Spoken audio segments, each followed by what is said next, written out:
did pass last night. Yeah. We lived to tell the tale. We did. I mean, you did. I got it. Lord probably got it too. I got an email probably 8:05, right after it was over. It said, well, you all missed out on a chance for 1,000 people to hear it, and you're going to pay for it. I was like, okay. Really? Oh, yeah, yeah. I mean, it's like, Who wrote that? She didn't say it quite that way. yeah, that's the way I read It was the implication Yeah. that It's like, everybody was sitting there saying, what kind of chumps are you? yeah.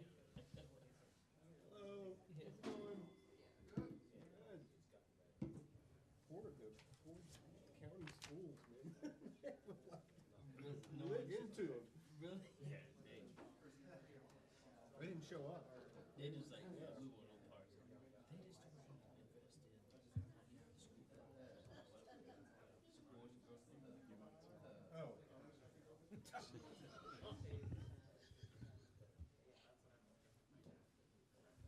You're right, it's public record. It definitely was last night. But it did go. I thought it went well. Yeah.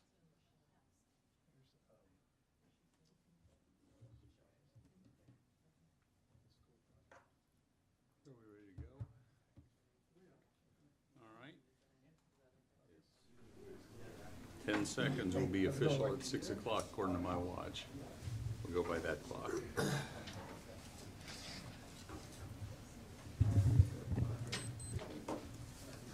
can the thing, Josh Hoskumar, how was it, but he contacted me outside, I got 30 minutes.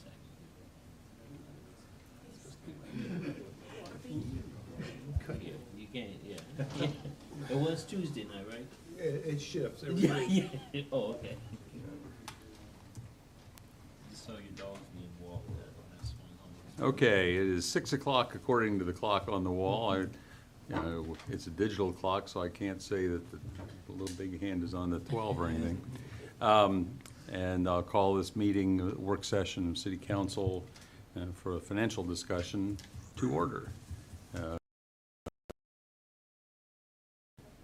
Councilor Payne, Here. Councilor Kingston, Here. Councilor Puryear is away on pre-scheduled travel. All right, Mayor Smith, here? Vice Mayor Wade, Here? All right, so we are here, that we've got a quorum, and I will turn the matter over now to Mr. Rogers and whoever else may be assembled. Yes. Thank you, Mr. Mayor, members of council. Well, this is another work session on the budget. And tonight, we want to hear from the public and what ideas they have about the budget. So we anxiously await that contribution. And when that's done, we hope that you will have a discussion and think about what are you going to do with this budget? And there are a lot of demands.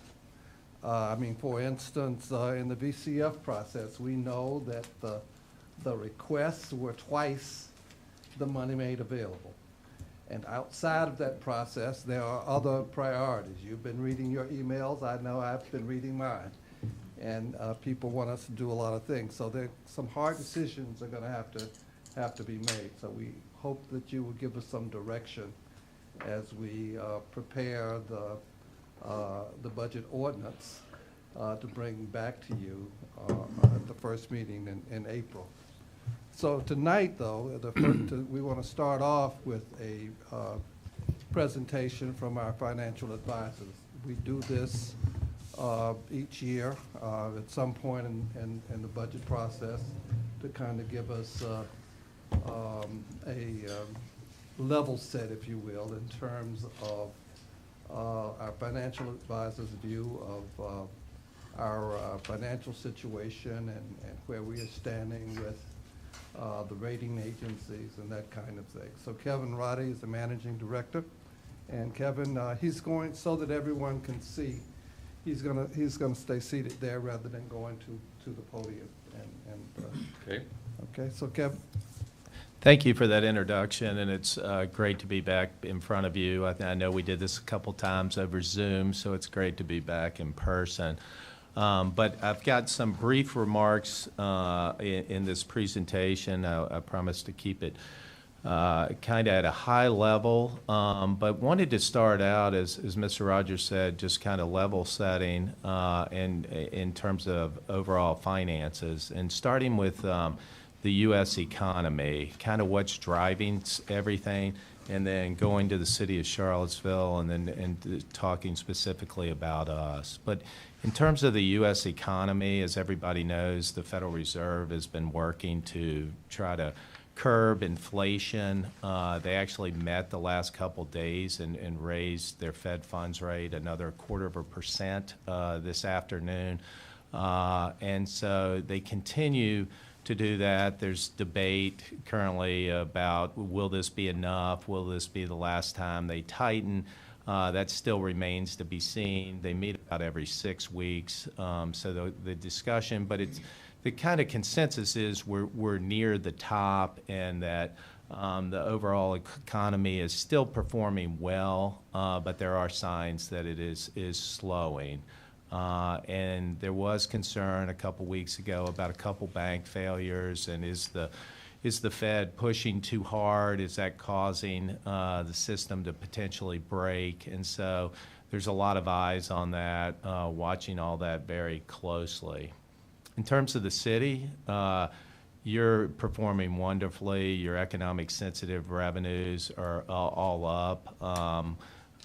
Meals, sales tax is up, lodging is doing well, and the expectation is that we'll have a solid results at the end of this fiscal year. And so just want to provide some general thoughts as we enter this budget process.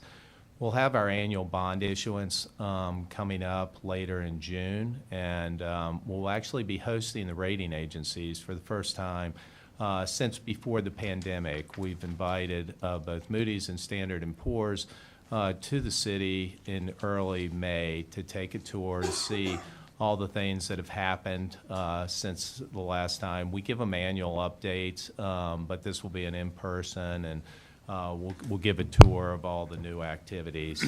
So we have that part coming up. In terms of the rating agencies, they currently have a stable outlook on the market. They can have a positive, negative, or stable. They're currently at stable, which is a good thing, but they do have some concerns out there.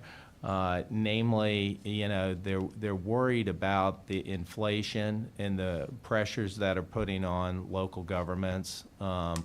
Namely, it's hurting with your purchasing power. Projects cost more. Interest rates are higher, so that puts budgetary pressure. It puts wage pressure too on employees and salary increases. Residential, as we all know, is doing extremely well, but there's some, increasing commercial demands kind of overall, but again, Charlottesville is faring well on this. I will say, when we talk to the rating agencies, collective bargaining is a new topic in Virginia, and so they'll be asking us where we are on that, and we know that that's a work in progress, but that's also has the potential for budgetary pressure as well.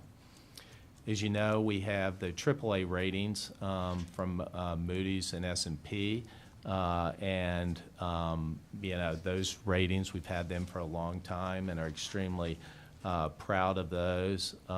Here's just some, credit strengths as they view it. They like our large and diversified tax base. We always have strong financial performance, strong management, and they view our debt burden is manageable. It's actually low, but with our CIP, they're viewing that as manageable. They would say, in terms of our credit weaknesses, we are reliant on economic sensitive revenues, but those have consistently performed, but that's certainly something to keep an eye on. And our residential incomes, our income levels are low to our peers, But I will say, you know, you've got the elite, the strongest of the strong is your peer group. There's only a little over 100 cities nationwide that have that distinction of AAA from Moody's and S&P. So when you compare to the peers, some of which are in Northern Virginia, it's not surprising that our income levels are lower. So is our cost of living, and they realize that. And then S&P has strong things to say as well. Moody's always puts in their report, you know, what can make the ratings go down. Structural balance is really important to them, that your ongoing revenues exceed your ongoing expenses. So, you know, that would be one thing. If we get that out of whack, if you know, if we have significant declines in our tax base, which we don't foresee, could be something. Or, you know, we've shown them our CIP, so we really don't see that as an issue. But, you know, if we dramatically increase our debt position, obviously, since the bond rating is your ability to repay your debt, they'll obviously be tracking what we're going to do on that. In terms of the overall interest rate environment, I think this chart is interesting. Let me orient you a little bit to it. Municipal bonds, unlike a mortgage, sell on an annual basis. So if you want to buy a municipal bond, and you can buy one that matures in a year, and typically we do 20-year issuances, so you could buy them between 1 and 20 years. And so this shows you the different interest rates that you'd get. Typically, the shorter you buy on the curve, the lower your interest rate, and then the longer, typically the higher the interest rate. And so what this chart shows is where interest rates have been, municipal bonds have been over the last 30 years for high-grade AAA securities. So the gray bar shows that range. So in the 1-year maturity, interest rates have been as low as 5 basis points, I believe, and as high as almost 5%. The yellow slashes are where the market currently is, and the blue slashes are where the average rate has been over this 30 years. So you'll see that we're a little bit over historical averages on the shorter end of the curve, the 1, 2, 3 years, but then on the 10, 15, and 20 years, we're under it. So the yield curve is what they would call very flat, where you know, your 1-year maturity is actually higher than your you know, 10-year maturity. So it's a little unusual interest rate environment that we currently have. Overall, I'd say it's still a relatively attractive time to borrow. We're going to be borrowing, if we went in the market today, somewhere between 3 and 3.5%. So it's not below 2% like we were able to do a couple years ago. But historically speaking, the longer-term interest rates are still, you know, relatively favorable. So I would say we'll look forward to an attractive sale. Yes? Can I ask you a question? Sure. This is probably a question that reflects the wisdom of the adage that a little knowledge is a dangerous thing. But I seem to recall having heard various prognosticators talk about the fact that when you've got short-term interest rates higher than the longer-term interest rates, that's a dangerous or an unusual, anyway, situation. Is there any reason for concern about that?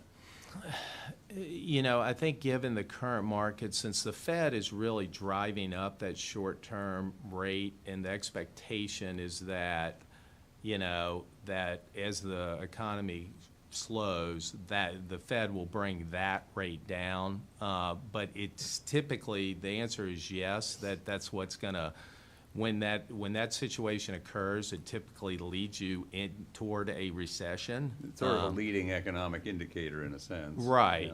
Yeah. Which everybody, but this has been an unusual market. I mean, like, everybody's sitting there saying, you know, we keep raising rates, and they keep waiting for people to stop hiring, and so, but then unemployment's still relatively low, but, you know, earnings rates are bouncing around. So it's just kind of, This has been an unusual, recovery after COVID. It's hard to tell, like, has the workforce completely changed? Are these numbers real? So it's a little hard to say. There's so much more data than there used to be when something like this would lead you into a recession. The Fed is really trying to manage this closely. There's debate amongst the economists whether there is a recession or whether it's just going to gradually slow down. I mean, I vaguely recall that where you've got a progression of interest rates such that it's going down as you go longer and longer. Sometimes it was inverting the yield curve. But here you don't really have that. You've got sort of a U-shaped thing, Yeah. which isn't really a traditional inversion. Right. And as the Fed, reaches the top and then starts lowering the rates, my expectation is that the long end will kind of stay where it is, and then the short end, and it will get back to that more normal slope. Okay. Thank So, you. Excuse me, the last slide, I would say is overall, everything is great. We've been making hay while the sun has been shining. There's some expectation from a lot of economists out there, as we were just talking about, that a potential economic slowdown is coming. But we have been doing well. Just continue to exercise the financial discipline. I call this my continue to eat your broccoli speech, and continue to do the right things as you go through the process, because we're kind of right on that front end of a significant CIP. The 5-year CIP has $182 million of projects on it, which is a big number for the city. A little over 2/3 of that is debt financed.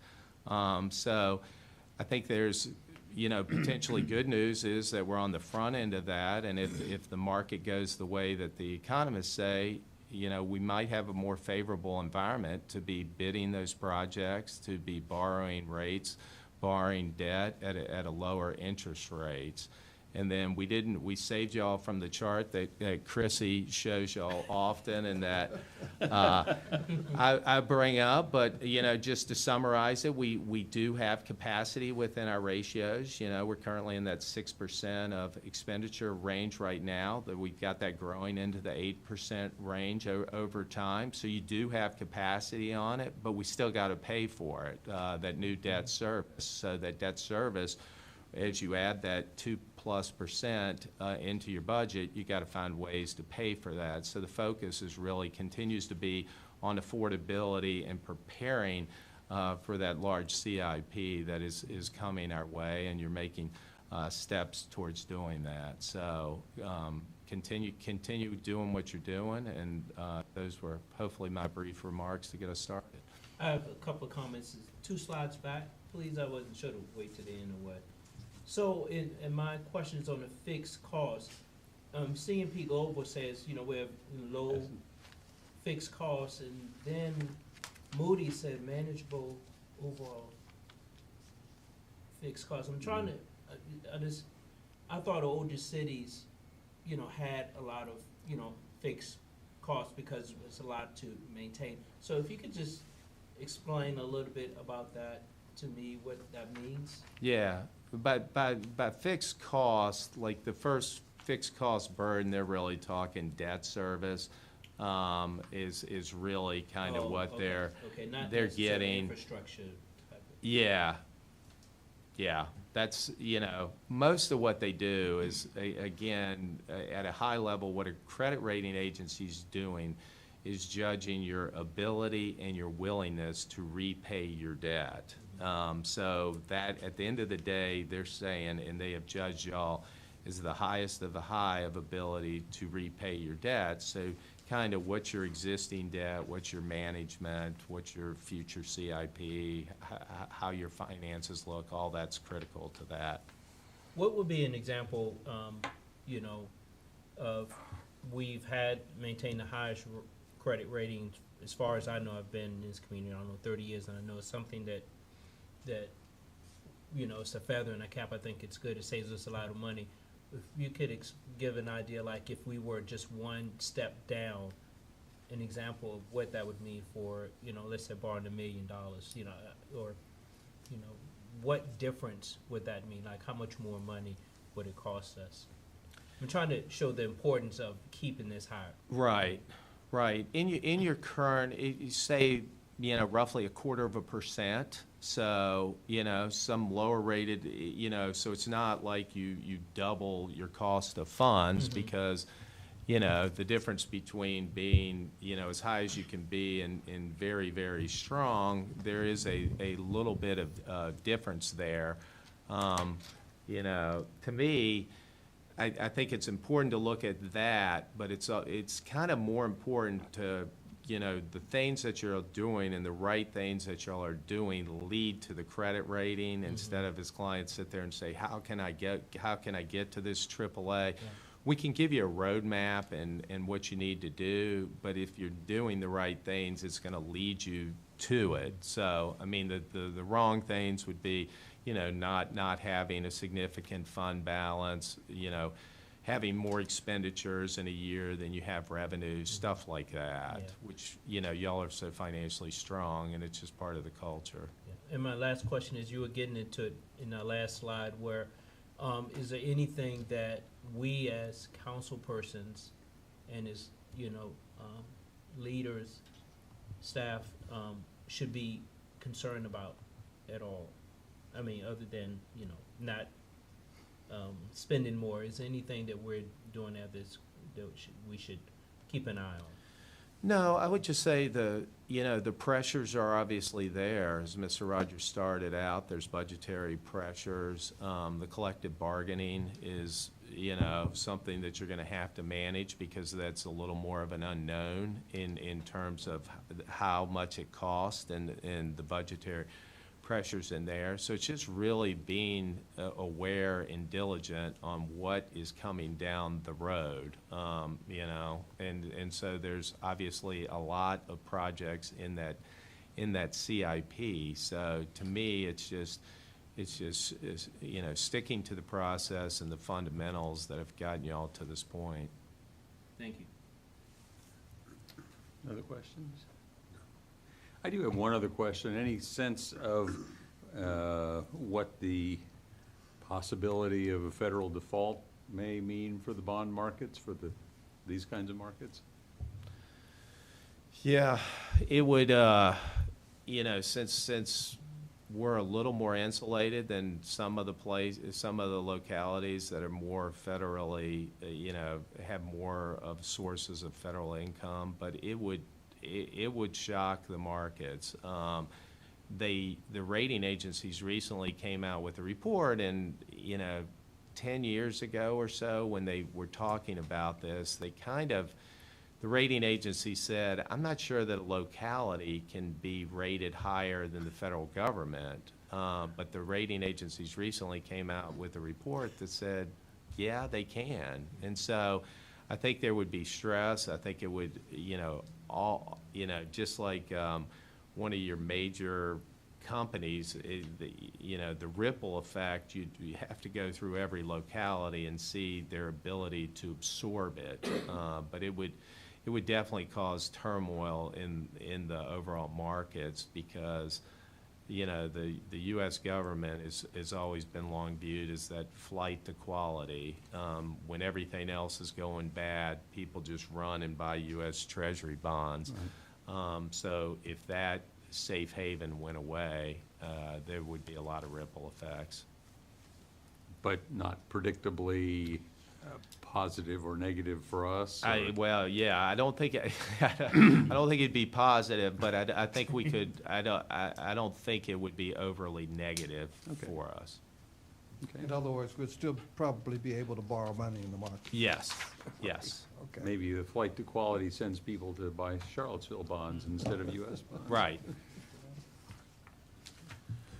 Let's just all hope that doesn't happen. Yeah. For a lot of reasons. Okay, thank you very much.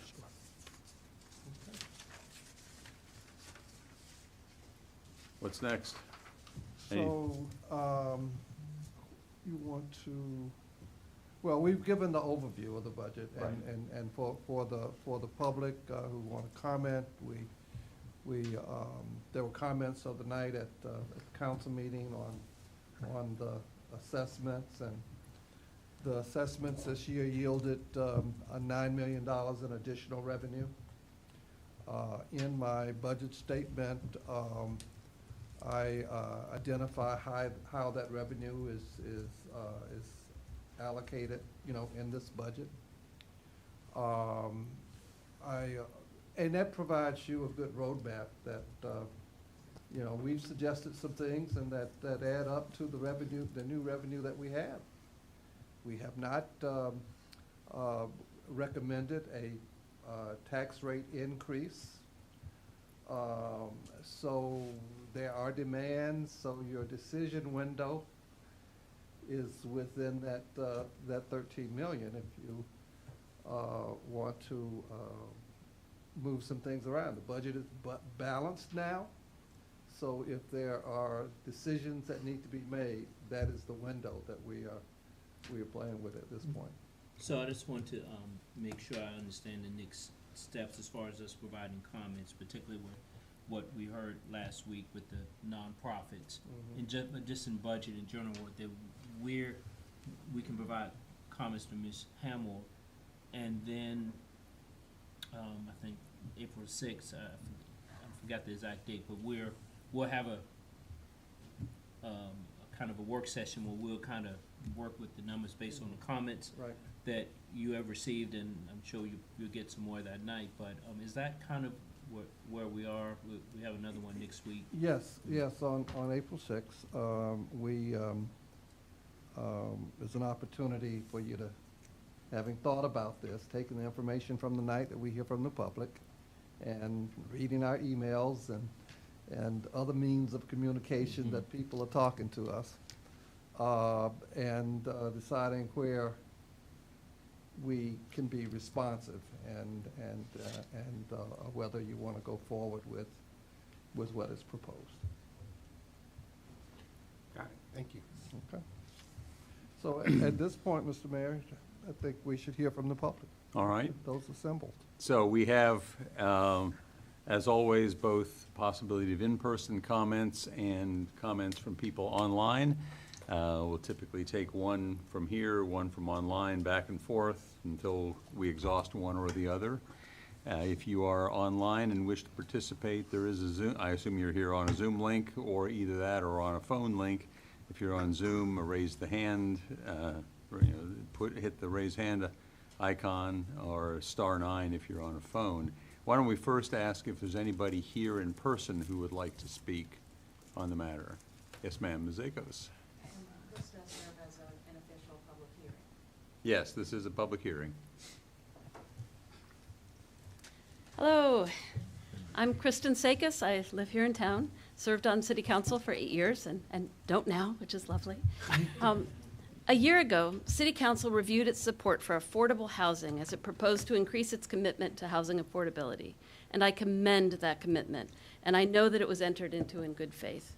But the process has resulted in a recommendation that AHIP, the only year-round provider of emergency home repair and housing rehabilitation for low-income families in the city, be denied funding after decades of support at the level of about $500,000 every year, and as Albemarle County continues its commitment at that level.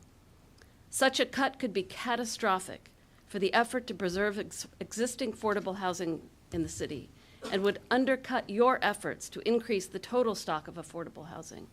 It would severely affect children, families, disabled residents, and elderly homeowners who long have depended on AHIP to stay safe in their homes. According to the Charlottesville Affordable Housing Procurement Review and Design Update, presented to Council on March 21st last year, during the 10 years up to 2020, the city's support for AHIP provided $8 million in funding that provided renovations and repairs to more than 600 homes in Charlottesville, with one of the lowest per-unit costs to the city of any housing rehabilitation investment. According to that same report, the majority of those projects helped African-American families maintain family assets and stabilize neighborhoods at risk of rapid gentrification, such as 10th and Page. Most of these projects benefited families at the 31 to 50% AMI, and the rest were all under 80% AMI. Because of robust fundraising and private support, every city dollar given to AHIP leverages far more impact than direct funding of emergency repairs and renovations could ever provide. In 2018 alone, city funding of more than $900,000 provided 56 emergency repairs and 22 large renovation projects by AHIP to save homes that otherwise might have been lost. There are currently 39 Charlottesville households on the AHIP waiting list, and more calls come in every week. In the current budget, that support has been cut to nothing. No emergency repairs, no neighborhood stabilization, no urgently needed rehabilitation to ensure that a family's lifetime of investment is not lost because of a leaking roof or worn-out plumbing or dangerous electrical damage. In the city's new allocation process for housing operations and program support, support for AHIP seems to have been forgotten, as the AHIP model is somehow not recognized in the methodology for support. I urge you to reconsider this oversight and fund AHIP for the fiscal year 2024 at least $250,000, just half the amount the organization received in 2020. In that budget CIP, AHIP was slated to receive continued support at $500,000 a year through 2024, but that funding was cut amid COVID concerns. Please begin to restore the city's support for this critical service to our most vulnerable neighbors. Thank you, Ms. Zegas. And there were a lot of numbers in that, so I printed out what I said. And if I might, I note, looking at the past budgets, that in fiscal year 2020, we allocated $99,050, not $500,000 to AHIP. Am I missing something? Some came out of CIP and some came out of ABRT. Ah, okay. So, just a very quick clarification question. AHIP is eligible to apply through the Charlottesville Affordable Housing Fund, and when will those decisions be released? They have submitted an application, and we are currently reviewing those, and that'll be coming before council in next month. Thank you. Yeah, just further clarification, should they have applied through the Vibrant Community Fund or through the Housing Fund? Housing. No, they applied through both the HOPS, which was the transfer of the Vibrant Community Funds that were earmarked for housing prior, as well as CAF. So there are two applications under consideration, one not funded as a part of the budget process, and the CAF is actually still being considered. And just to clarify that too, that before 2020, AHIP was always in the CIP. And so it was steady, predictable funding that got interrupted by COVID. And so since then, it's been zero. Yeah, yeah. I mean, just in general, this is one of those programs anyway, we'll talk more about it. I don't understand why it wasn't funded, but. Thank you. Thank you. Do we have anybody online who'd like to speak to us? We currently, oh, there we go. Ashley Palmer. Ms. Palmer, you have 3 minutes. Please tell us, are you a city resident, where you live, et cetera? Sure. Can you guys hear me? Yes, we can. Hi, everyone. My name is Ashley Palmer, and I'm a realtor and small business owner in Charlottesville. I've lived in Charlottesville for the past 7 years and own several properties in the city and currently live on Pantops. I'm on the board and chair of the fundraising committee for Child Health Partnership. I have served on the board for the past 5 years, but I've had a relationship with them as a former client for over 13 years. This relationship started when I was in foster care and became pregnant at the age of 15. I hadn't been to the doctor for my first couple of trimesters, and I didn't know how to go about making a doctor's appointment to get prenatal care. But this organization was there for me when no one else was, without judgment, with limitless compassion for me and my baby. Working so closely with my child health worker and nurse, we built a trusting bond that created a confidence in myself that I needed to be successful as a person and as a parent. They also connected me with the resources that I needed to make sure my son and I were healthy and safe. I'm honored to have the privilege to serve the organization that helped me become successful And I'm grateful to be able to give back to the community that I live in and be able to help other families that are in the same situation that I was in 13 years ago.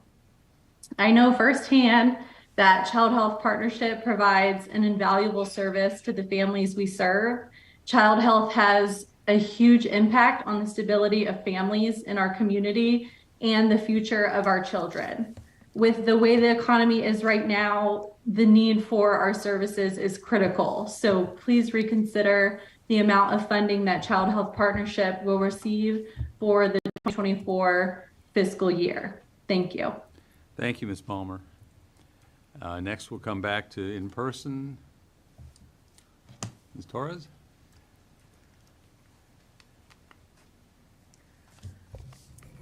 Good evening again, Mayor Snook, councilors, and everybody. Thank you again for the opportunity to speak. Again, kind of wearing two hats a little bit. So first off, want to say thank you, as always, for the support for funding for Charlottesville City Schools, specifically our middle school modernization and the to be determined what we'll be doing with early childhood. So we do appreciate that. In regards to tax rates, I just want to say I do acknowledge the fact that is hard on some folks, but again, some of that money did go to this funding, and I just want to again say I appreciate that part of it as far as what was allocated and will help us with our middle school modernization, which is really exciting because our kids do deserve a state-of-the-art learning environment.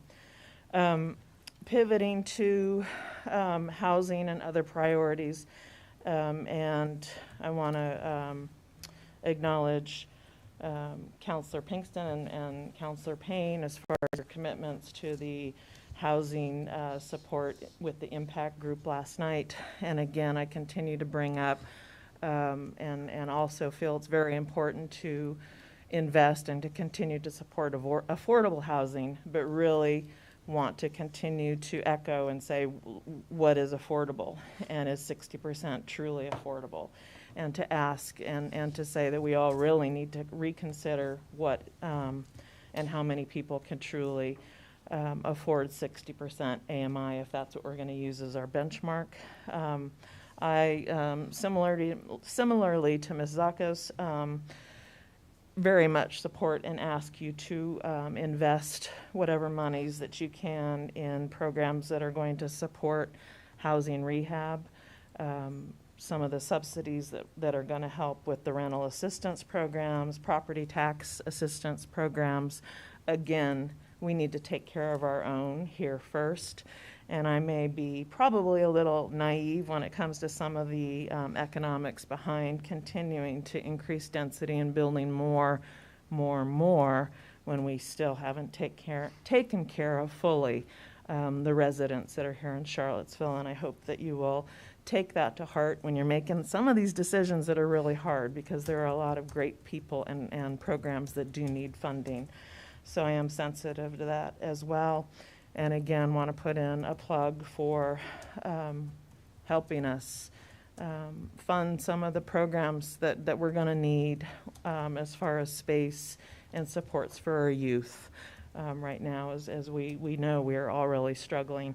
And again, I don't have the specific answers, but I think space is out there, and I think there are a lot of great ideas and a lot of great leaderships and partners that will come together to help our kids now. And I hope that some of that can happen now immediately and not down the road. So thank you. Thank you, Ms. Torres. Next, we'll go see if there's anybody else online. Our next speaker is Mark Rylander. Mr. Rylander, you have 3 minutes. Me unmuted here. I represent the Charlottesville Tree Commission, where I've served for the last 6 years. Good evening, everyone. I'd like to ask you to consider reinstating the $75,000 budget for invasive plant removal that was recommended by the Planning Commission. We submitted to them in session. This is for a program where the city forester has a plan for reclaiming and restoring some of our public parkland that's been overtaken by kudzu and porcelain berry and bittersweet and other vines that returning it to a condition where it can be contributing to our tree canopy, which provides innumerable benefits for public uses as well as climate. And this is something that's kind of beyond the noble efforts of student and senior volunteers picking out weeds by hand. It's, as you know, just looking at any railway right-of-way, the area of our environment that's been overtaken by these plants requires some sort of industrial strength removal and planting.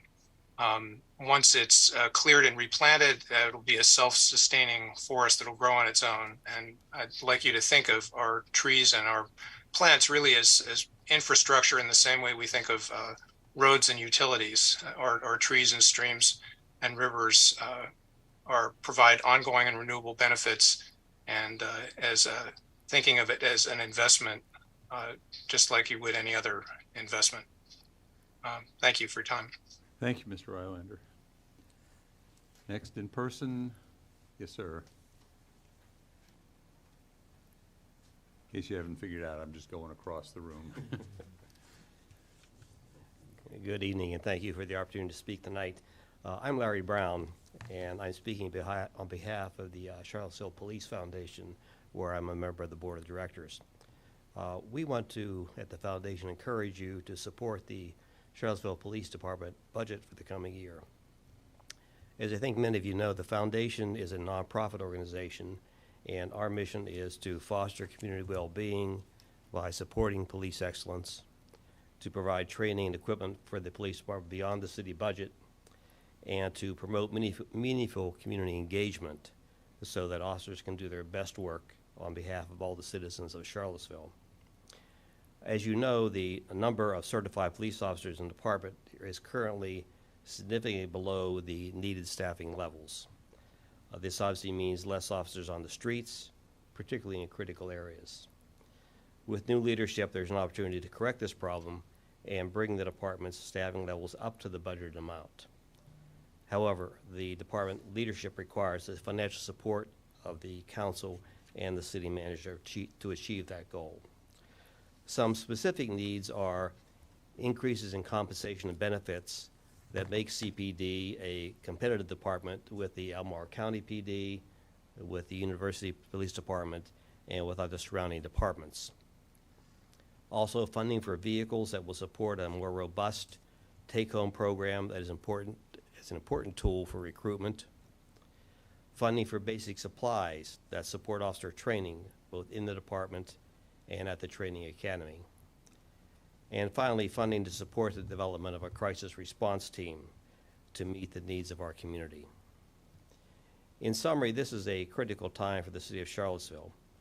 Residents and visitors are concerned about violent crime, particularly shootings, in our neighborhoods as well as our business districts. Parents should feel that their children are safe when playing outside their homes, and locals as well as outsiders coming to our town should feel comfortable exploring our community without the fear of crime. So in conclusion, I strongly encourage you and the city to support the police department and provide them the funding they need to serve our community most effectively. Thank you. Thank you, Mr. Brown. Next person online. Our next speaker is Holly Lafferty. Ms. Lafferty, you have 3 minutes. Hello, I'd like to continue on what Mike Rylander said. So I'm also, I'm a resident of Charlottesville. So I live in the Fifeville neighborhood, and I am currently I've served 1 year on the tree commission. And I would like to advocate for reinstating the $75,000 for the invasive plant control and containment. It'll help keep our mature trees from dying and open up new land for planting new trees that will help increase and maintain our canopy cover. Currently, there's lots of invasive vines that are killing our trees. Not acting on the problem is only going to make it worse, and it is a problem with a known solution. So while volunteers can make a really small dent, we need a lot more. We need more this problem that is really easy to address. All right, thank you. Thank you. Next person here, or should I say, is there anybody behind you? If you're sitting behind the podium, I can't see you. That's okay. Scott Williams, I'm a resident of Charlottesville. Recently moved here 4 years ago from New York.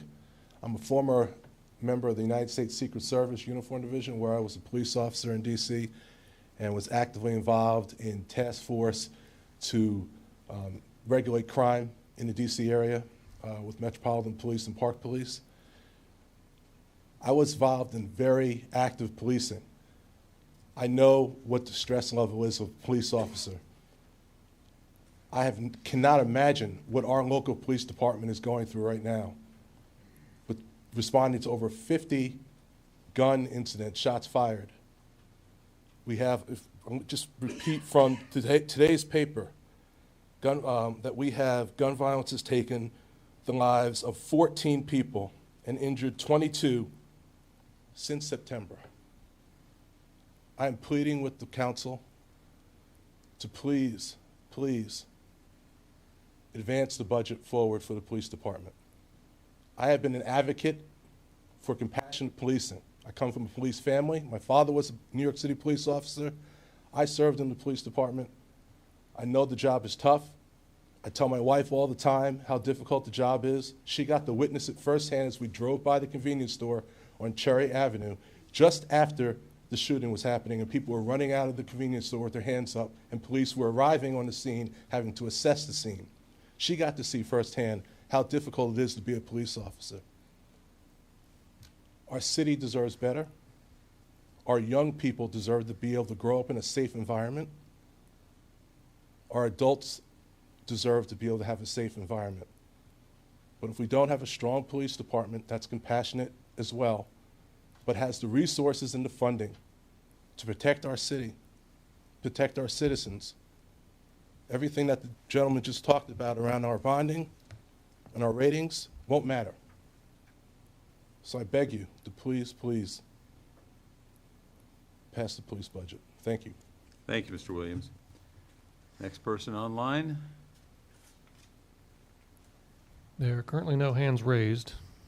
Okay, next person in person. Yes, ma'am.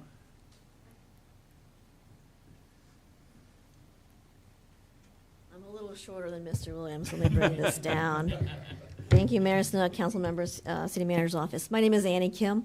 I've lived in Charlottesville for, how many years now? Since 2007. I went to school here at UVA for undergrad and law school, and I currently actually came back to work at UVA, so I'm kind of a triple who. But I'm here because, primarily because my background before I came back to law school was working in local government. So I worked in the county attorney's office in Albemarle County, and one of my functions there was to advise the county police department. So I have a lot of sympathy for you trying to balance budgeting requests and different needs of the community here. It is not an easy job. It's not easy sometimes to support police budgets in our community and in times like this. Excuse me, my phone has just gone dead. But I'm here also because I was on the New York City subway system last year, and I looked up from where I was sitting and saw a giant ad for the Norfolk City Police Department promising beachside views and great pay and benefits in the New York City subway system. I looked at my husband, and we were just gaping. Why was this happening? And this is happening because there is a nationwide and statewide and citywide crisis that we don't really talk about. And that's the crisis in having and finding and recruiting and retaining good quality, ethical, smart, hardworking, caring police officers. It is a crisis right now, and everyone's fighting for the same people. There aren't enough people in the pipeline. I was incredibly encouraged when I had a chance to talk with Chief Kochis recently, because I'm also a member of the Charlottesville Police Foundation Board, and hearing his vision for the department and seeing how we can actually turn things around. But as a resident in the Venable neighborhood, I live close to main grounds. I live close to Elliowood Avenue, where the shootings occurred recently. I was actually looking at the string of emergency text alerts I got from Chief Longo and UPD, and I was with my sister, who's and my nephew, my sister's son, is coming to be a first-year student at UVA this fall. And she was asking me, what's happening with the situation in Charlottesville? Should I be worried? So we've got it. We've got it under control. The ambassadors are here. The Charlottesville Police Department is under good leadership now. We will be able to move forward. But I am concerned. I'm concerned as a resident, as someone who has family members who are invested in UVA, as someone who loves this community. And so I would urge you to support the budget funding request from the police department. Thank you. Thank you, Ms. Kim. Anyone new online? Yes, Benjamin Heller. Mr. Heller, you have 3 minutes. Hi there. I have I'm a city resident, and I have a question that I think is more on the technical side of things. I was just, you have a lot of visibility into real estate tax receipts, and I know that other revenues, you have to do more projection. But the projection seemed really conservative to me. I mean, if you look at the increase in revenues other than real estate taxes, I think it comes out to about 3.5%, which is lower than what inflation is projected to be over the course of this year. So I was just kind of curious how those projections are done and if it's worth revisiting them, because conservatism is good. That's how you get a AAA rating. But it also means that there are, programs, and I can hear from people who are talking, there are a lot of demands for spending that you can't meet those if you're excessively conservative. So just to hope that you sharpen your pencils, look at those non-real estate tax revenues, make sure that those forecasts are realistic and not excessively conservative, so we don't lose the opportunity to spend on the many things that the city needs. Thank you, Mr. Heller. I'm inclined to think we should deal with questions and responses at the end of all of the comments, and we may get some of the comments on the same thing. Is that okay, folks? Yeah, okay. All right, well, we will address that at least to some extent before we leave, but there may be a more detailed answer coming later. Who else here in person? Yeah. All the way in the back?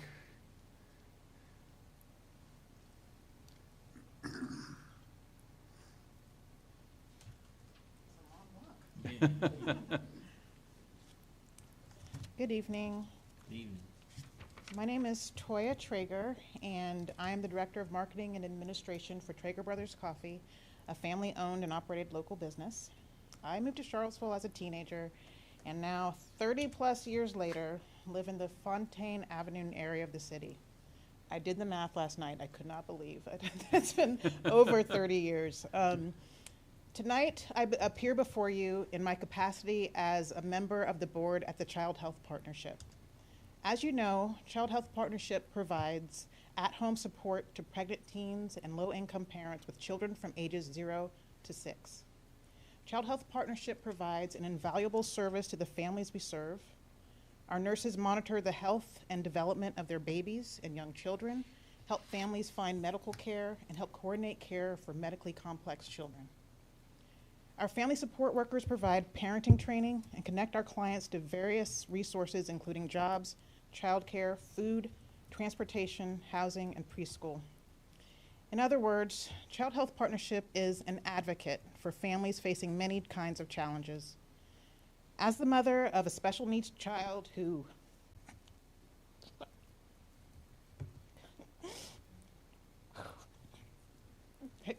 Sorry, okay. I apologize. No hurry. As a mother of a special needs child who required extensive in-home service, I know how much child health support means to these families. We are advocates for mothers, infants, and children with increased risk of adverse health outcomes. Our families are racially and ethnically diverse, and health equity has been fundamental to Child Health Partnership's mission since its founding. With the goal of equitable access to services and empowerment, we serve the city's community members at no cost to them, including public housing residents, refugees speaking many languages, pregnant teens, and more. Our advocacy work extends to addressing community institutions. Recently, Child Health Partnership's Health Equity Committee, which I'm co-chair of, coordinated a meeting with UVA health officials and our nurses to discuss how families overwhelmingly felt not heard during their doctor visits. This is something very close to my heart. So, excuse me. This dialogue has led Child Health and UVA to now working together to develop concrete systems that can be implemented to address the issue. It is one step, and we hope that this work will benefit not only child health families, but all families served by UVA Health. The need for our services and for addressing health equity is more pressing than ever. The proposed funding level is a 45% cut from last year's funding, while the need for these services has not diminished. City funding has already been reduced by $55,000 over the past few years, and additional funding cuts will further stretch our ability to serve the Charlottesville community. I implore you to restore the funding to Child Health Partnership. Thank you, and sorry for the Thank you, Ms. emotional Traeger. outburst that sometimes it just overwhelms me. So And let me thank you say for your that time. in our law office, we drink a lot of your coffee. Oh, that's good to hear. Thank you. Thank you. Anybody else online? There are currently no hands raised. Anybody else in person going across the room? I've forgotten anybody? I guess not. Well, then we can close the public hearing. If I had a gavel, I would smash it, but anyway. And then turn to council questions for staff and figure out where we're headed with all this. Well, maybe it would be appropriate to start off with a couple of the questions that were posed by the folks in the public. Like Mr. Heller was asking about the revenue projections for other than the real estate property tax revenues. Is there someone who might comment intelligently on? Let me shape it. Okay. We have a very effective revenue team, our treasurer, our commissioner of revenue, and our finance director, budget director, and 2 deputies. We serve as the revenue team. Mr. Rogers, your microphone is muted. Okay, sorry about that. No problem. I was saying that we have a very effective revenue team with the director of finance, the commissioner of revenue, the treasurer, our budget director, and the 2 deputies, and economic development, Mr. Engel. So we look at these revenues very, very carefully, and it's a fair comment that they may be conservative. But it's better, since we have to have a balanced budget, it's better to be somewhat conservative, not extremely conservative, but base the estimate on what you see and land on it rather than to be short, in the course of the year. So I don't think it is extremely conservative at all. I think it's about right in terms of what our estimate is. And we evaluate in the course of the year, how's it doing? And make adjustments there as well. And even after the revenue estimate, as we are developing the budget each year, we go back in and see what we see in terms of progress with other revenues, and then we may adopt a budget knowing that there is some additional room for revenue growth that in the course of the year where council can appropriate for other programs. But at this point, I don't think it's too conservative at all. I mean, just sort of looking back on the last few years, of course, during COVID, it was really strange because we were intentionally being very conservative because we had no idea what was going to happen. And so we were conservative, and I remember thinking at the time, gee, that's being, maybe that's being too conservative, and I was very glad eventually that that things worked out the way they did. That's part of why for the last couple of years we've had pretty significant year-end surpluses, but it's really hard to try to figure out, knowing that the cost of getting it wrong is a panic at the end of the fiscal year and suddenly nobody can spend any money on anything because we don't have anything. Right. We don't want to budget that way. But it has resulted in a number of, the last couple of years, we look up in December and we realize, okay, we just got the audit. We know what our money was for the year, for the past fiscal year completed in June, and now we have additional funds that we can do something with. It's a tough balance. I think on balance, I think the revenue projection team has been pretty good about it. So And I would agree with that and agree that we absolutely need to be cautious in terms of heavily weighing on the side of not even coming close to spending more money than we have. That said, I'm still interested in maybe some conversation or more information about some of these estimates, because at least in recent years, in my mind, it hasn't been extremely cautious. It hasn't been realistic in terms of where we've been at. And for us, that means we're operating under constraints where we end up making or feeling like we don't have the room to make certain investments that we ended up having. And that's just a challenging environment for the community and for us. And, you know, perhaps it's just a product of the economic recovery from COVID. Is a very strange, unique environment. But if you look at historical trends, I mean, our estimates they're just not close to what our historical growth rate has been in terms of what we, at least in our CIP projections, the annual growth rate we project. That combined with some of the revenue projections, I mean, I'm not saying it's wrong, I'm just interested in more discussion around it. So what we'll do we'll come back, we'll ask the principals of our revenue team to be present, and we will discuss those key revenue items and tell you where we ended up and why we ended up there and what we see going forward. That might be helpful. Yeah, and I guess I should add that historically, council never thought during the preparation of the next fiscal year's budget about what we would do to spend the expected surplus from the current fiscal year. Mm-hmm. Last year was really the first time I can remember having done so, and largely because, Mr. Rogers, you looked at it and said, if we end up with a $20 million surplus and we've been telling everybody that we can't possibly fund this and this and this and this, right, there's going to be hell to pay. Right. And so really for the first time that I can remember, council in April sort of built into the expected expenditure pattern what we were going to do with the surplus for the fiscal year that we were still in. Right. And that's the first time I can remember sort of reprogramming in that sense. Historically, that difference has only been certainly single digits of millions, maybe $3 or $4 million. This past year, it was so large that something different had to be done.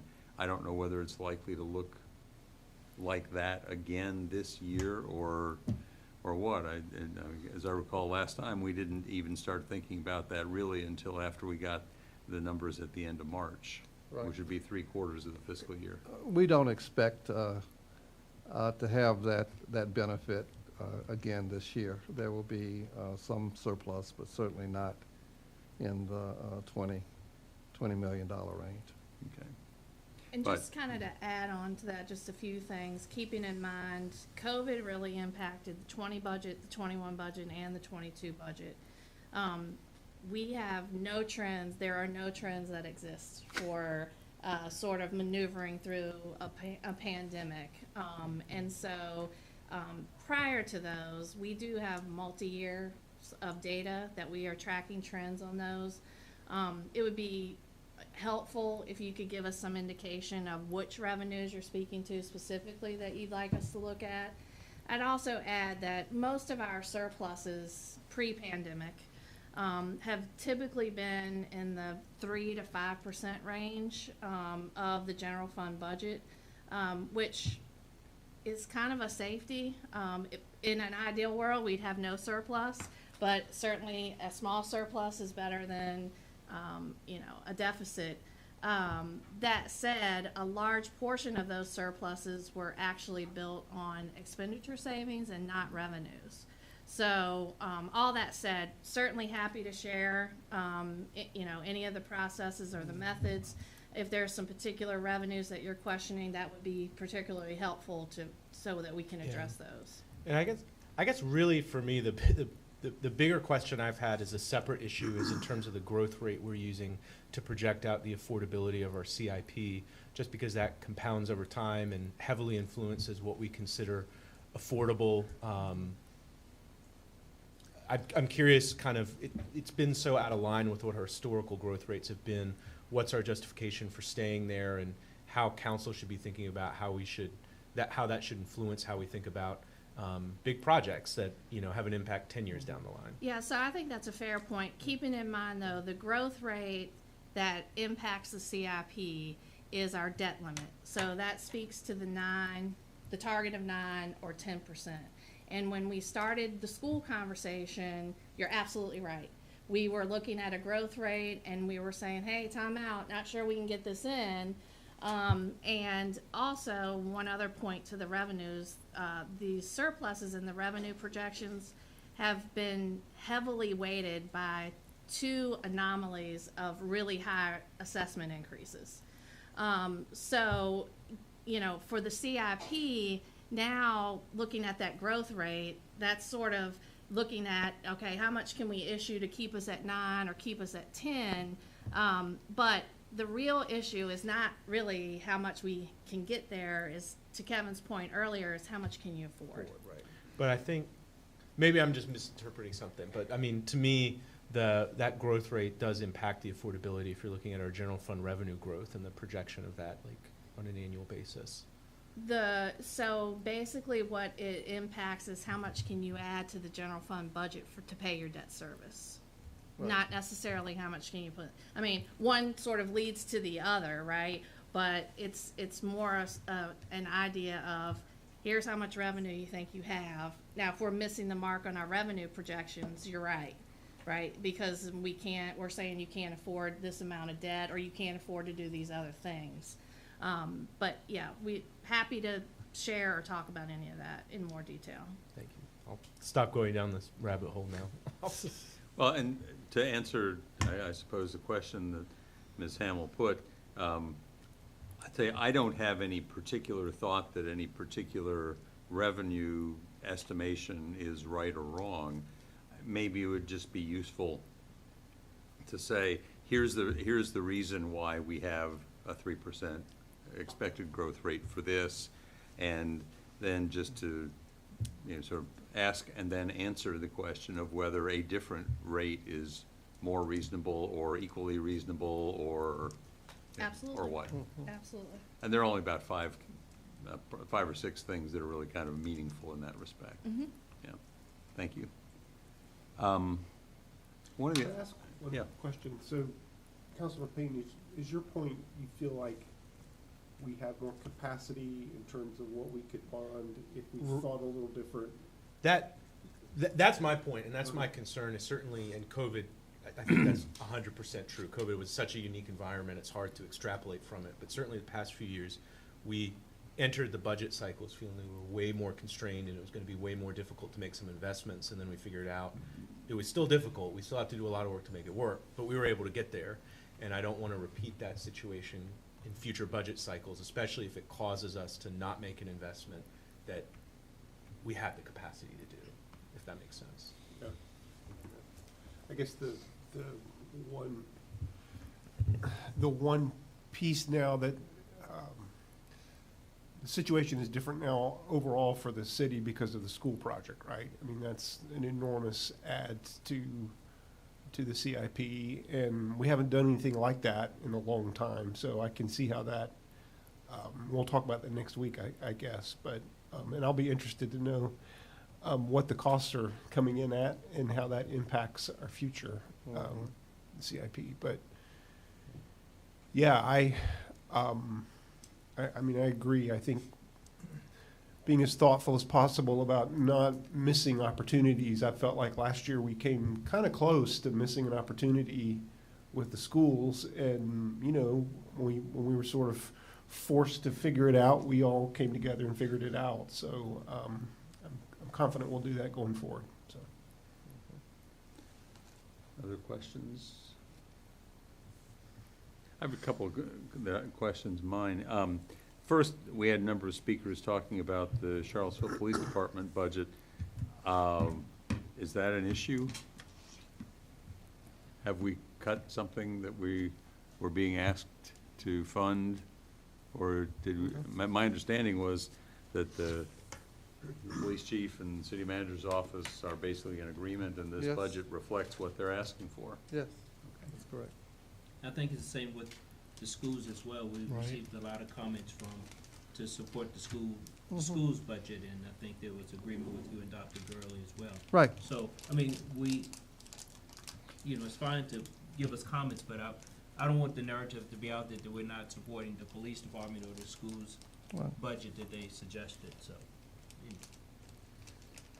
So, one question that was posed to posed by somebody a week or so ago that I've sort of had as one of my pet issues for a while is why the city thinks that it's okay for us to only put up 90%, not 100% of the amount that we're really sort of contractually obligated for on drug court, therapeutic docket, and other programs like that.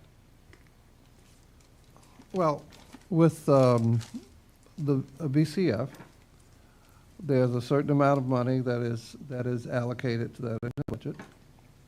But these And- folks were taken out of VCF. Those folks, Yeah. Okay, so for that group, it's still about priorities and balancing, and I don't know that we really address that, do we? Well, so to clarify, they do still apply through VCF. We Okay. created a category called fundamental.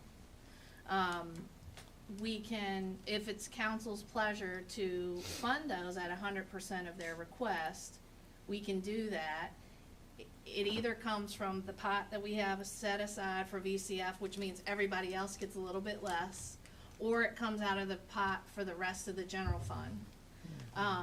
And so it's essentially a council's decision as to how you would like to fund those. If you want to declare that those agencies are fundamental and therefore should be funded at 100% of their request, then we can do that. It's just we've got to decide what the trade-off is. Well, I mean, I guess I've been raising this issue for the last 3 years, and now I'll make it 4 in a row, where we have a memorandum of understanding or contract, whatever you want to call it, with Albemarle County and with the Virginia Supreme Court and the local courts and everything. And the cost allocation is set forth for the city and for the county. And apparently the county pays 100% of what they're being asked to pay. And we apparently think we can get by with just paying 90% of what we pay simply because that's how we happen to take it out of the budget. Maybe we ought to be having a different budget category that says if we've got a memorandum of agreement for it, we pay what we're supposed to pay under the memorandum of agreement. I thought that was where we were headed with this last year. That would be something I would defer to Ms. Graves or Hunter. Or Mr. Smith, we can certainly find out where we are with that.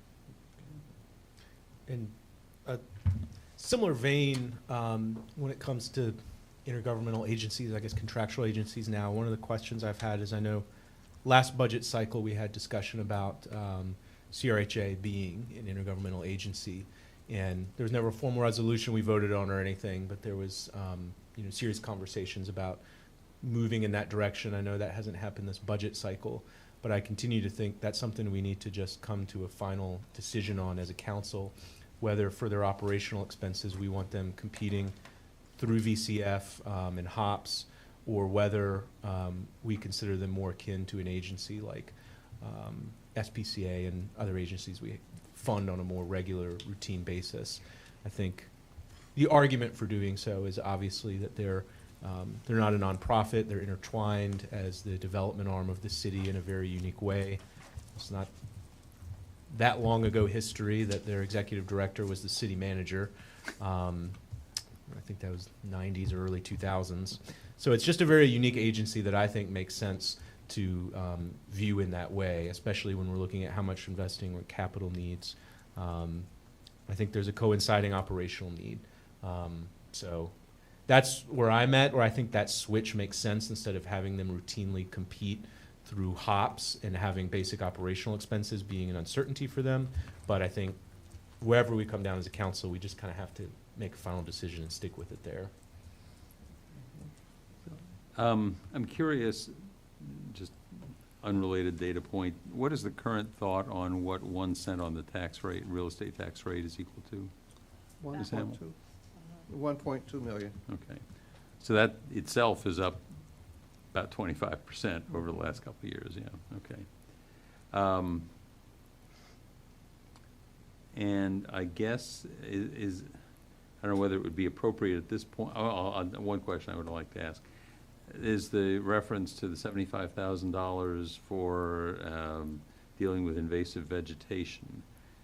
I don't remember had that been in the CIP that went to the Planning Commission, or was that something the Planning Commission wanted to add? I don't think we got a recommendation on that from the Planning Commission, but I'm pulling that off the top of my head. It was a new request in '24, along with several others that we did get in the CIP. That was one that we just did not fund for priority reasons. Mm-hmm. Okay. But we added, I think, between the other two requests, I think it was 150-ish thousand that got added for the other two requests. I don't But remember. can I don't follow remember up. what those other requests were. One was for the, hold on, actually I have this up.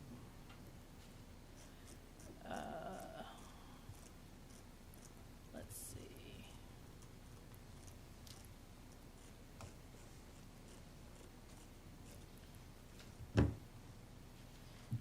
We added 100,000 in all 5 years for the active life cycle tree management for the downtown mall. We also added the hazard and liability ash tree removal, 100,000 in all 5 years. And I think. So a total of $1 million between those two items over the next 5 years? Mm-hmm. Okay. And I think, but I'd have to go back and check my notes, but I believe we increased the urban tree planting. I think we had that in at 75, and I think we bumped, it is in at 100 for all 5 years as well. I think we bumped it 25,000 a year, but don't quote me on that. I need to double check that one. Okay.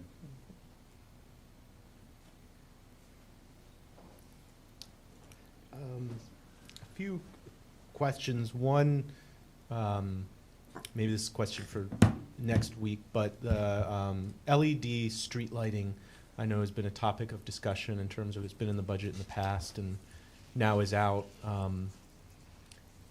Is that something that is included in the budget? The city has the ability to do? Is that down to Dominion? Like, You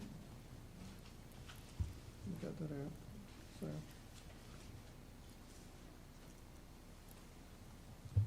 That's been an ongoing conversation. I'm trying to remember if it was in there or not. I don't. I think that it was a request that is not currently in, partly because, one, there was a topic about whether they were Dominion lights or our lights and figuring that piece out.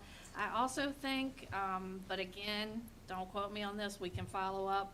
I think Crystal had some grant opportunities that she was looking for, and so it wasn't a fully baked request at this point. So it wasn't it's not in, but it wasn't a total no. Yeah. But we can get an update for you. Yeah. Okay. I thought I remembered hearing that there was some, and I was just trying to see if I could find it, and I can't. Like there was a fund that was like $1 million or something like that was set aside for climate action things. That is true. And it could be used to leverage grants for things like this. Okay. So I think when I asked the question specifically, somebody said, oh, there's that money that's set aside for climate action stuff. It can come out of there. And it was meant to not be specific, so that the team would still have time to determine what the priority should be as to what they could get done. Okay. A question, related to, one of the questions that came up in public comment. I know in our affordable in terms of how do we define affordability, I know in our affordable housing strategy, it says 50% of that $10 million a year goes to 0 to 30% AMI or below. 30% up to 60, 20% up to 80, and there's been discussion of keeping 50% 0 to 30, bumping it down to 60, and that being how we define affordability and structure our investments. Is that something that council needs to give some final direction or clarity on? Yeah, I think what we're planning to bring before you is the inclusionary zoning program, and that in itself speaks to 60% AMI. I've been saying for the past year for sure that the city needs to adopt what we deem to be the appropriate figure as to what is the top for affordability. My submission is 60% AMI. Mm-hmm. There are those who feel as though it should be 50% AMI, but I understand that 60% AMI, if we were to go down to 50, we're leaving out very vulnerable individuals who would not have an option. So in my opinion, I think that's why the 60% makes the most sense. We plan to bring that forward as a part of the second module that'll be released with zoning. That's part of what you'll be getting as a preview next week. James and I are working right now to determine how to go about presenting those details, but it's my assertion that council should actually consider defining affordable housing by adopting a resolution that says exactly that. Mm-hmm. And in my mind, one of the critical parts of the definition is in the affordable housing strategy, specifying at least half of spending goes to 0 to 30% AMI, because I think that's some of the concern is that without that being incorporated into our decision making, that level will get ignored, and that's what's in our strategy. That to me, I consider the definition. So even if you're saying 60% is the highest it can go, right, you're still prioritizing 0 to 30. The other question, I know in our affordable housing strategy, there were questions about AHIP, home rehab. It makes recommendations about the percentage of that $10 million a year that goes to different, home ownership, home rehab. And I know we're kind of still building the plane as we fly in terms of implementation, but are we yet incorporating that into terms of like steady yearly funding for home rehab, whether it be AHIP or any other agency, to kind of match those percentages that are recommended? We're not there yet. That's the honest answer. Without having our housing program manager in place to be able to do those assessments, we really can't get to that bottom line.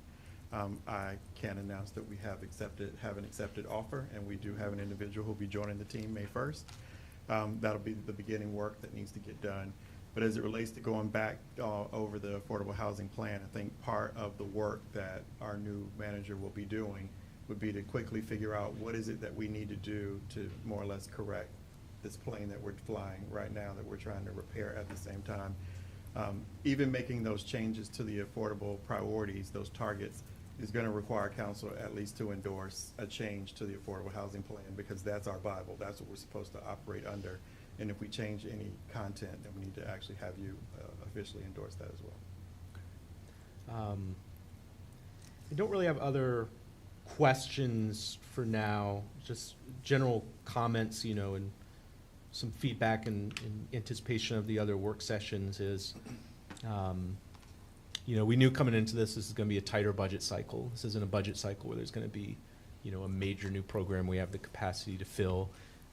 So I recognize the position we're in. I'm not expecting that this whole thing's going to get overturned, but I do feel like we're not quite there yet in terms of what I would like to see in our budget. I still have questions about funding in the Vibrant Community Fund and some adjustments that could be made there around our commitments to FAR, CRHA, other agencies. I'd still like further discussion about pathways. Just recognizing that the impact that's going to have on evictions, potential homelessness, and just the unique situation we're in, and trying to build down from that federal money ending and not having a cliff for people who are going to need to rely on that as a final lifeline. I don't know what the investments are, but the conversations around gun violence, finding out a way, even if the first step is just figuring out how we coordinate some of our youth programs across Parks and Rec, social services, schools, and that being the basis for investments. I think we're hearing clearly from the community we need to invest in youth programs, we need to invest in neighborhoods, and just figure out how to do that, and council hasn't yet. It's tricky because I know we need a request from CRHA, but I am still curious to at least get a sense of West Haven redevelopment, what fiscal impact that could have over the next, 5 to 10 years, just so council can at least get a sense of what's needed to prepare for that investment. Because I know we need a request from them and there's a process, but I really don't want to have a situation where by the time residents have done that work and the request is coming to us, we feel like we don't have the room to make that investment. I guess that's just some of my feedback.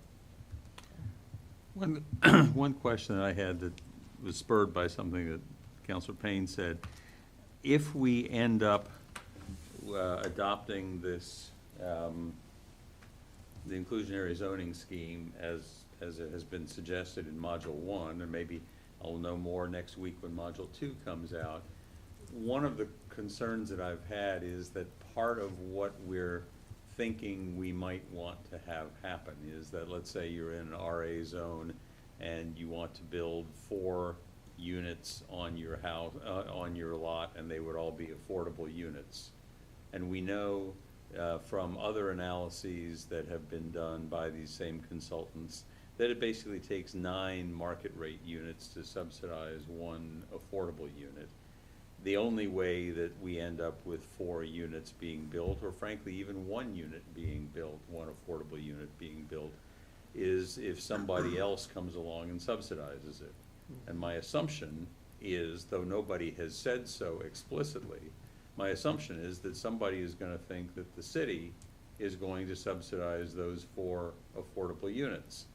And if so, number one, we probably ought to talk about whether we're doing that on purpose or whether we're just sort of backing into it. Number 2, we ought to have a plan for it and how we're going to make it all happen. Number 3, we ought to figure out, that would then be the first time that I can think of that we would have the city subsidizing private ownership. Mm-hmm. We've not been that way. I mean, we've subsidized nonprofit ownership of certain affordable housing units. We have not subsidized profit-making people or people who aren't nonprofits and so on. And that's a major change. And we sure don't have a budget line item for that. And that would largely, correct me if you disagree, would not be bondable. Right. And I don't, this is Module 2 discussion, but I haven't heard from anybody or seen any planning that that is the expectation or the plan. And I don't think it would be feasible at all to expect every development is going to have local subsidy. I would agree with that, but I'm not hearing from anyone that that is the plan. Well, maybe we'll learn more next week, but when I hear people talking about funding inclusionary zoning in some way through our budget, it causes me to go, because that, if we were to say, I don't know what the appropriate number would be, but we've, some projects we're looking at right now are in the neighborhood of $50,000 per unit, and if we're looking to solve our 3,000 unit shortage that way, we're looking at $150 million, which we ain't got. I also had a question about, and maybe this is something that somebody with more, I don't know, maybe Ms. Marshall needs to be here for this one. I'm just talking about some of the things that did not get funded or did not get funded as much as folks might like through the Vibrant Community Fund. AHIP is one we've talked about. The Child Health Partnership is another. Do we have a reason or a discussion that we should be having about that? Anybody know? They were, there was a formula for those requests. They were rated by category. And category A got 90%, the category B got, 80%, I think, and then it went down. Category C got 90, and then 70, and then 46, and then 22. Right. But I guess the CHIP, as it's now being called, the Child Health Partnership, last year I think was in the 90% category, and this year they end up at 46 or maybe even 22, I'm not sure which one, but way, way, way less. And I can't help but think that their agency hasn't really changed, which always makes me wonder why from one year to the next a change has occurred. And I share that perspective about multiple decisions, which is why my perspective continues to be, even if we build the best process we can for Vibrant Community Fund, there's still going to be some gray areas and room for kind of figuring out, because it's just the nature of reality that one committee of people with a limited amount of funds trying to balance different needs, like there's no absolute correct answers. And so I do feel like there's room for additional money or council to have some discretion, not to overturn every decision, but and we're not going to solve it this budget cycle, but I wonder, at the core of it is clearly that on a 5-10 year time horizon, the Vibrant Community Fund hasn't even come close to matching inflation, and kind of what do we consider the kind of more permanent, sustainable level of increasing funding for Vibrant Community Fund? Because if you've got double the amount of requests versus the money you have, Yeah. Well, and in fact, our budget has gone up roughly, probably close to 25 to 30% over the last 3 years that I've been on council, but the amount of the Vibrant Community Fund has gone up is about 10%. Right. And just one other note too, I know with Vibrant Community, not as an excuse, but this year there were different and more applications received. So there was a different sense of competitiveness, and that has a impact on perhaps where people scored and placed. Yeah. And I noticed looking at the list of people who were on the front cover that there were a number of folks there who had not been there before. And it's, not And- necessarily feeling bound by last year's decisions. Actually, I see Miss Marshall is on, if you want to ask her any questions directly. Ms. Marshall, are you able to join us and can tell us something more about whatever process went into dealing with the Child Health Partnership? Sure. Good evening, Mayor, Vice Mayor, City Council, City Manager, and members of the community. Please forgive me if you hear any outside noise. I am actually in a class and I stepped outside, so I'm on the street to be able to make sure I responded. As Ms. Hamill was just sharing, that's exactly what happened, is that there are more individuals who applied for this year's Vibrant Communities Fund.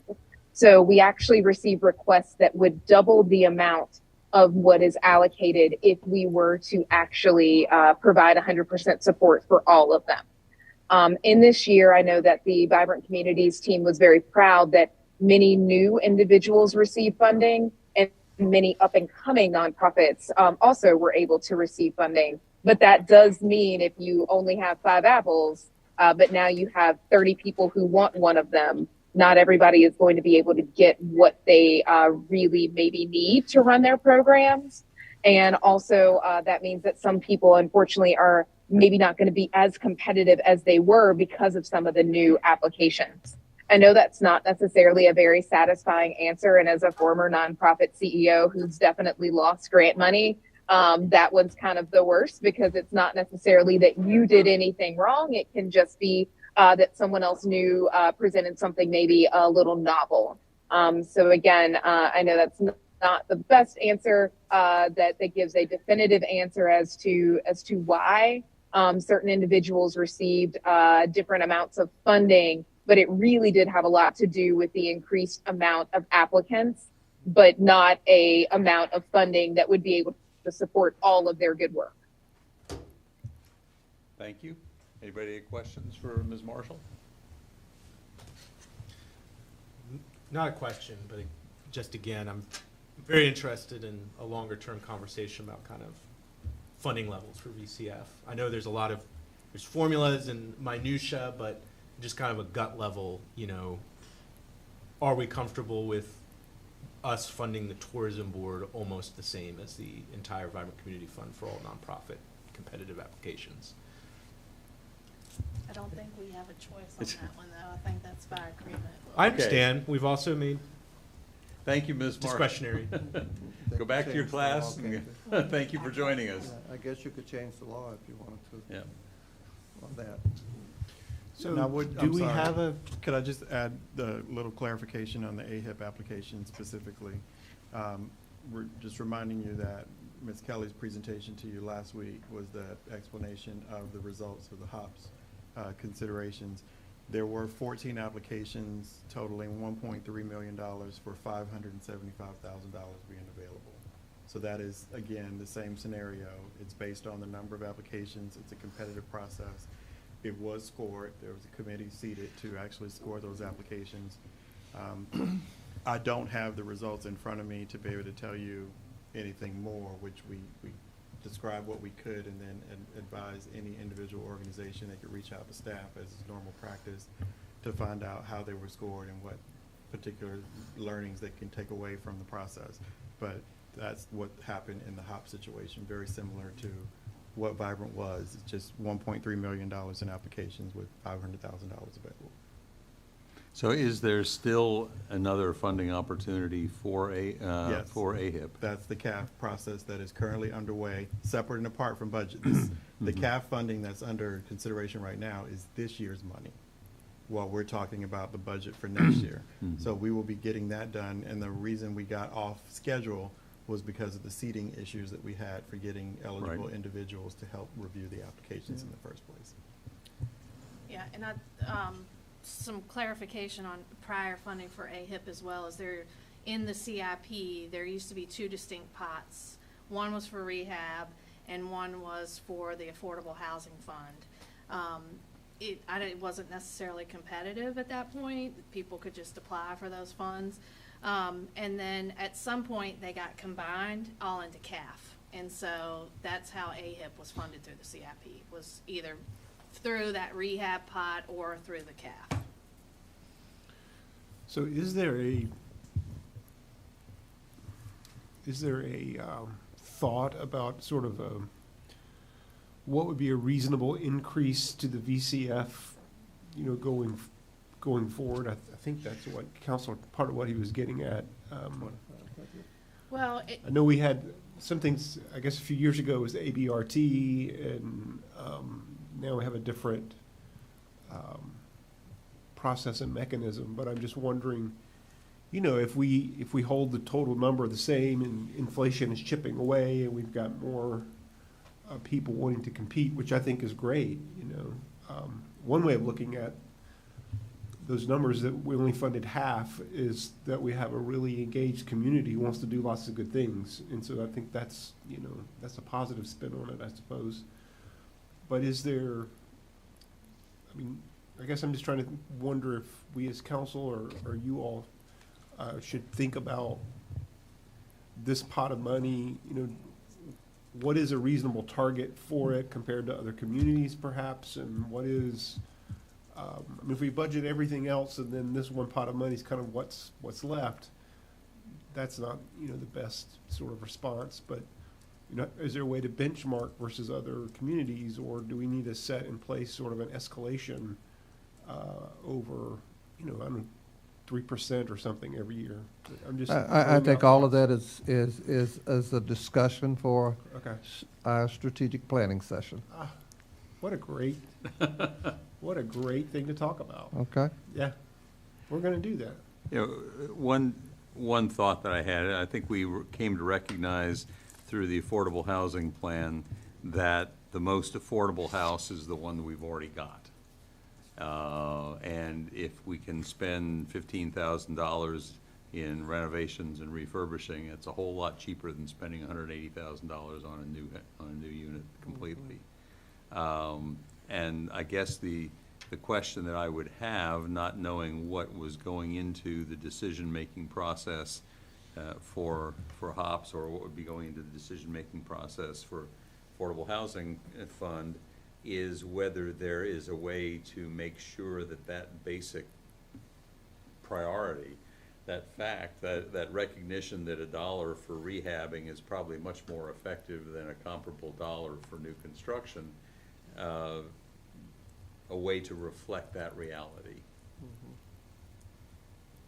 And again, our affordable housing plan does have kind of percentage benchmarks for how much to invest in that home rehab versus home ownership, rental units, and it's the best target I've seen.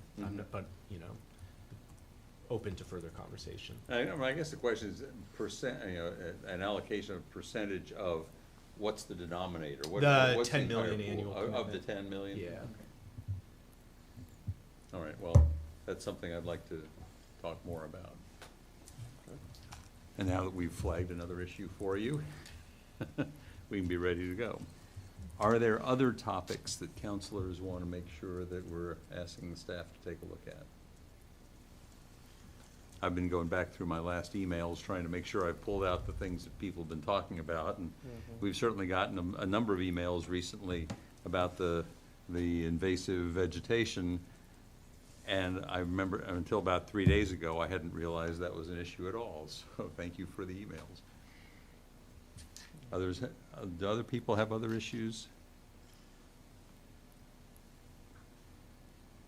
One thing I wanted to just say when we talk about the various Vibrant Community Fund allocations, I will repeat what I've said last year and other years, that unless we're going to try to read all of the applications, I don't think it's worthwhile for us to try to get in and tamper with the individual determinations the VCF committee has made, unless there is something that is just a simple a priority of council that we don't think that the VCF group fully appreciated the importance that we want to attach to it. That's the sort of strategic level thinking, and other than that, I'm really not terribly interested in revisiting individual determinations of whether somebody should get 50,000 here or 25,000 there. So if there's no other comment or question from council. I guess the only thing that I would ask, our next budget meeting is a week from tomorrow, is that correct? Mm-hmm. Okay. So I will be out of town. I would love to be able to participate. It's a week from tonight, isn't it? It's Tonight, next from Thursday. tonight is the zoning module. That's right, two. that's right, we moved zoning. A week that's from right. tomorrow Gotcha. is the, Yeah, yeah, so if there's a way I could, I'll at least listen in, but if there's a way I could participate. turn that question to our electronic wizard in the back. Is there some Yeah. special motion we have to make or whatever for a person to participate? I don't remember the, Mr. Pinkston, During you the should have meeting. already gotten an invite for that meeting, I believe. Yeah. If not, I can resend it. okay, So we, make sure to remind us that we Okay. have to vote you onto the island. okay. All right, And we'll Okay. make sure to send you any materials electronically as well. thank you, I appreciate that. Okay. Do you all have what you need from us? Is there anything more that you need? A good foundation for our future discussions, yes. Great, okay. And so, I guess our next item for council is we've got the Joint Planning Commission work session a week from tonight to go over, actually, I think what's gonna happen is that we will discuss our views on Module 1 and be introduced to Module 2. The original plan had been that we would have Module 2 by about now, have a week to look at it, and then be able to discuss it. They're behind, the consultants are behind on that, so I asked them to please let us use next week's meeting to, the first half of it would be where we would be giving our feedback on Module 1. And then the second piece of it would be their introduction to Module 2. And Mr. Mayor, I will not be able to participate that Wednesday night. Be in transit or something, yeah. Yeah, Yeah. so, sorry. So, we'll miss you. Yeah, I'll be sure to catch up. And the video. only, and so then Thursday night, we'll have the budget meeting. Tuesday night is, we had moved things intentionally because Tuesday night is when Brian Stevenson is coming to UVA, to JPJ.